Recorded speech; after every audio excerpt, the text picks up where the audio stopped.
হাজারো শহীদের প্রাণের বিনিময়ে আমরা দেশ এবং জনগণের স্বাধীনতা, সার্বভৌমত্ব রক্ষা করতে পেরেছি।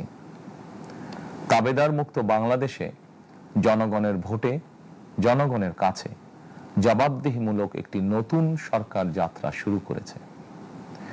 দেশে গণতন্ত্র এবং মানুষের অধিকার পুনঃপ্রতিষ্ঠার এই যাত্রা লগ্নে আমি দেশবাসীকে শুভেচ্ছা এবং আন্তরিক অভিনন্দন জানাই। স্বাধীনতা প্রিয়, গণতান্ত্রিক আমি প্রিয়। জনগণের কারণেই দেশে আবার মানুষের অধিকার, সম্মান এবং মর্যাদা পুনঃপ্রতিষ্ঠার সুযোগ সৃষ্টি হয়েছে। আমি দেশবাসীর উদ্দেশ্যে একটি বার্তা দিয়ে বলতে চাই, মুসলমান, হিন্দু, বৌদ্ধ, খ্রিস্টান তথা দল, মত, ধর্ম, বর্ণ নির্বিশেষে পাহাড়ে কিংবা সমতলে বসবাসকারী এই দেশ আমাদের সবার। প্রতিটি নাগরিকের জন্যই এই দেশকে আমরা একটি নিরাপদ ভূমিতে পরিণত করতে চাই, একটি স্বনির্ভর, নিরাপদ, মানবিক, গণতান্ত্রিক বাংলাদেশ প্রতিষ্ঠাই বিএনপি সরকারের লক্ষ্য।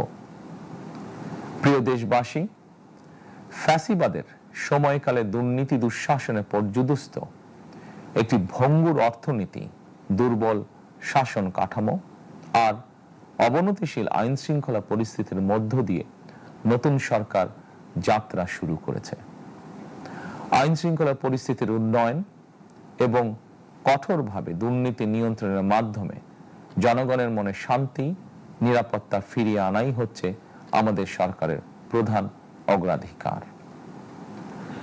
সারা দেশে জুয়া এবং মাদকের বিস্তারকেও বর্তমান সরকার আইন শৃঙ্খলা অবনতির অন্যতম কারণ বলে চিহ্নিত করেছে। সুতরাং জুয়া এবং মাদক নিয়ন্ত্রণে আইন শৃঙ্খলা বাহিনী সব রকমের কঠোর পদক্ষেপ গ্রহণ করছে।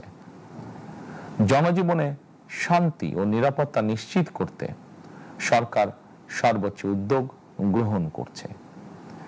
দেশের প্রতিটি সাংবিধানিক এবং সরকারি বেসরকারি প্রতিষ্ঠান চলবে বিধিবদ্ধ নীতি নিয়মে। দলীয় কিংবা রাজনৈতিক প্রভাব, প্রতিপত্তি অথবা জোর জবরদস্তি নয়। আইনের শাসনই হবে রাষ্ট্র পরিচালনার শেষ কথা। প্রিয় দেশবাসী, আগামীকাল থেকে সারা দেশে শুরু হতে যাচ্ছে পবিত্র মাহে রমাদান। আমি দেশবাসীকে পবিত্র মাহে রমাদানের শুভেচ্ছা জানাই। রমাদান আত্মশুদ্ধির মাস। আমরা যদি আত্মশুদ্ধি শব্দটির মর্মার্থ উপলব্ধি করি, তাহলে এই মাসে মানুষের ভোগান্তি বাড়ার কথা নয়। যদিও আমাদের অনেকের মধ্যেই এই মাসটিকে ঘিরে ব্যবসায় অধিক মুনাফা লাভের প্রবণতা লক্ষণীয়। আপনাদের প্রতি আমার বিনীত আহ্বান, রমাদানের পবিত্রতা রক্ষার্থে এই মাসটিকে আপনারা ব্যবসা মুনাফা লাভের মাস হিসাবে পরিগণিত করবেন না। দ্রব্যমূল্য যাতে সাধারণ মানুষের নাগালের বাইরে না যায়, এ ব্যাপারে ব্যবসায়ীরা দয়া করে সতর্ক থাকবেন। হাজারো প্রাণের বিনিময়ে একটি মাফিয়া সিন্ডিকেটের পতন ঘটিয়ে রাষ্ট্র এবং সরকারের জনগণের অধিকার প্রতিষ্ঠার অঙ্গীকার নিয়েই আমরা রাষ্ট্র পরিচালনার দায়িত্ব গ্রহণ করেছি। বিএনপি সরকার সকল ক্ষেত্রে অনাচার অনিয়মের সকল সিন্ডিকেট ভেঙে দিতে বদ্ধপরিকর ইনশাআল্লাহ। ক্ষুদ্র, মাঝারি কিংবা ছোট বড় সকল ব্যবসায়ীদের প্রতি বর্তমান সরকারের দৃষ্টিভঙ্গি সহজ এবং স্পষ্ট। বর্তমান সরকার ব্যবসায়ী এবং ক্রেতা সাধারণ উভয় স্বার্থ রক্ষা করেই প্রয়োজনীয় পদক্ষেপ গ্রহণ করতে চায়।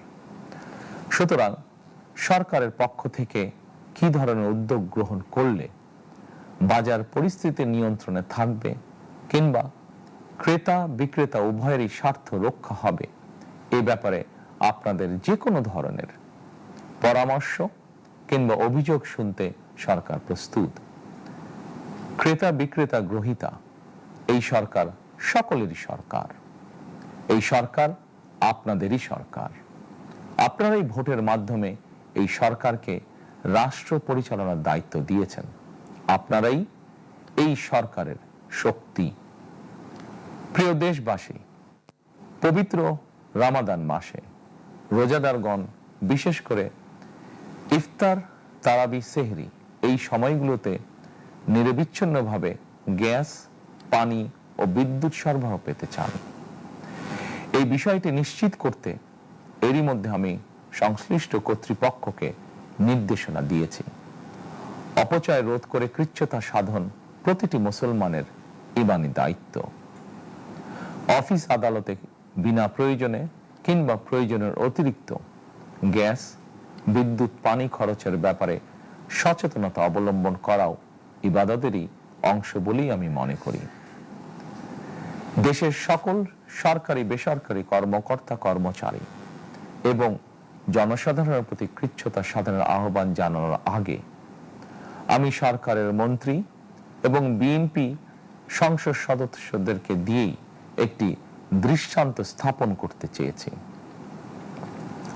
বিএনপির সংসদীয় দলের প্রথম সভাতেই আমরা সিদ্ধান্ত নিয়েছি, বিএনপি থেকে নির্বাচিত কোন সংসদ সদস্য সরকারি সুবিধা নিয়ে ট্যাক্স ফ্রি গাড়ি আমদানি করবেন না এবং প্লট সুবিধাও নেবেন না। আমি আপনাদের সামনে বলেছিলাম, রাষ্ট্র পরিচালনার সুযোগ পেলে বিএনপি সরকার মহানবীর ন্যায়পরায়ণতার আদর্শ অনুসরণ করবে। আমি মনে করি বিএনপির সংসদীয় দলের এই সিদ্ধান্ত ন্যায়পরায়ণতার আদর্শেরই একটি অন্যতম প্রতিফলন। প্রিয় দেশবাসী, বিভাগীয় শহরগুলিতে বিশেষ করে রাজধানী ঢাকায় যানজট অত্যন্ত নিয়ন্ত্রণহীন। হাটে মাঠে ঘাটে, অফিস আদালতে জনগণের ভোগান্তির শেষ নেই। জনজীবনের নানা ক্ষেত্রে জনদুর্ভোগ লাঘব করা না গেলে জনমনে স্বস্তিও ফিরবে না। রাজধানীতে জনসংখ্যার চাপ কমাতে বিকল্প ব্যবস্থা গ্রহণ করা জরুরি হয়ে পড়েছে। মানুষ তার নিজ জেলায় কিংবা নিজের বাসা বাড়িতে থেকেও যাতে সহজভাবে সঠিক সময়ে অফিস, আদালত, ব্যবসা বাণিজ্য করতে পারেন, সেই লক্ষ্যকে সামনে রেখেই সারা দেশে রেল যোগাযোগ ব্যবস্থা ঢেলে সাজানোর উদ্যোগ নেওয়া হচ্ছে। এই পরিকল্পনার অংশ হিসাবে প্রথমেই রেল, নৌ, সড়ক এবং সেতু মন্ত্রণালয়ের কার্যক্রম পুনর্বিন্যাস ও সমন্বয় করা হচ্ছে। আমরা মনে করি সারা দেশে রেল যোগাযোগ ব্যবস্থার সহজ, সুলভ এবং নিরাপদ করা গেলে একদিকে যেমন জনগণের শহর কেন্দ্রিক বা নগর কেন্দ্রিক নির্ভরতা কমবে, অপরদিকে পরিবেশেরও উন্নতি হবে। প্রিয় দেশবাসী, আমাদের চারপাশে সমস্যার শেষ নেই, তবে সমস্যার পাশাপাশি সম্ভাবনাও কিন্তু কম নয়। আমাদের বৃহৎ জনগোষ্ঠীকে যদি আমরা দক্ষ জনশক্তিতে রূপান্তরিত করতে পারি, তাহলে এই জনসংখ্যাই হবে আমাদের জনসম্পদ। আমরা নিজেদেরকে দক্ষ করে গড়ে তুলতে পারলে শুধু বাংলাদেশই নয়, বিশ্ব বাজারও আমাদের জন্য উন্মুক্ত। তথ্য প্রযুক্তির সিঁড়ি বেয়ে বিশ্ব এখন কৃত্রিম বুদ্ধিমত্তার যুগে প্রবেশ করেছে। প্রযুক্তির এই প্রতিযোগিতামূলক বিশ্বে সম্মান এবং স্বচ্ছতার সঙ্গে টিকে থাকতে হলে আমাদেরকে কোনো না কোনো একটি বিষয় বা কাজে পারদর্শী হতে হবে।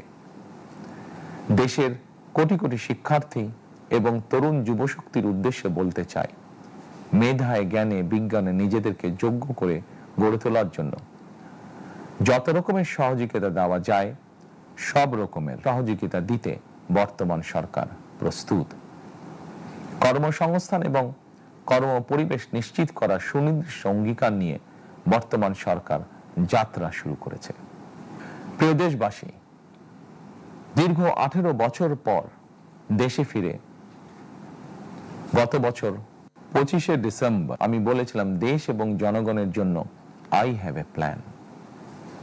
12ই ফেব্রুয়ারি জাতীয় নির্বাচনের আগে দেশের বিভিন্ন স্থানে ঘুরে আমার প্ল্যান, পরিকল্পনার অনেক কিছু আমি আপনাদের সামনে তুলে ধরেছিলাম। আপনারা স্বাধীনতার ঘোষকের প্রতিষ্ঠিত দল বিএনপিকে ভোট দিয়ে রাষ্ট্র পরিচালনার দায়িত্ব দিয়েছেন, সকল পরিকল্পনা বাস্তবায়নের সুযোগ দিয়েছেন। এখন এই সুযোগকে কাজে লাগিয়ে সকল অঙ্গীকার পূরণ করার দায়িত্ব বিএনপি সরকারের।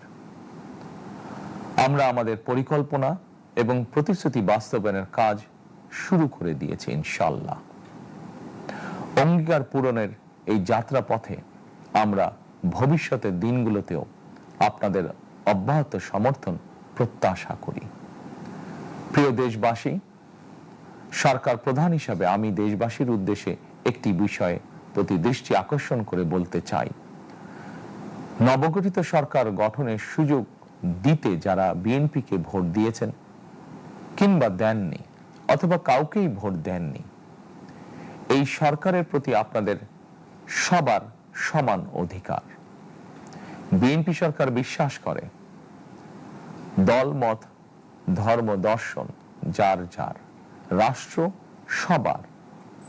এই দেশে এই রাষ্ট্রে একজন বাংলাদেশী হিসাবে আপনার আমার আমাদের প্রতিটি বাংলাদেশী নাগরিকের অধিকার সমান। প্রিয় দেশবাসী, আল্লাহ আমাদের সবাইকে নিরাপদ এবং সুস্থ রাখুন। আল্লাহ আমাদের সকলকে ইতিবাচক পরিকল্পনাগুলো বাস্তবায়নের তৌফিক দিন। পবিত্র রমাদান মাস শুরুর শুভ লগ্নে আল্লাহর দরবারে এই নিবেদন রেখে আমার বক্তব্য শেষ করছি। আল্লাহ হাফেজ। বাংলাদেশ জিন্দাবাদ। সরকার প্রধান হিসেবে জাতির উদ্দেশ্যে প্রধানমন্ত্রী তারেক রহমান ভাষণ দিচ্ছিলেন, আমরা ছিলাম তার বক্তব্যে সরাসরি।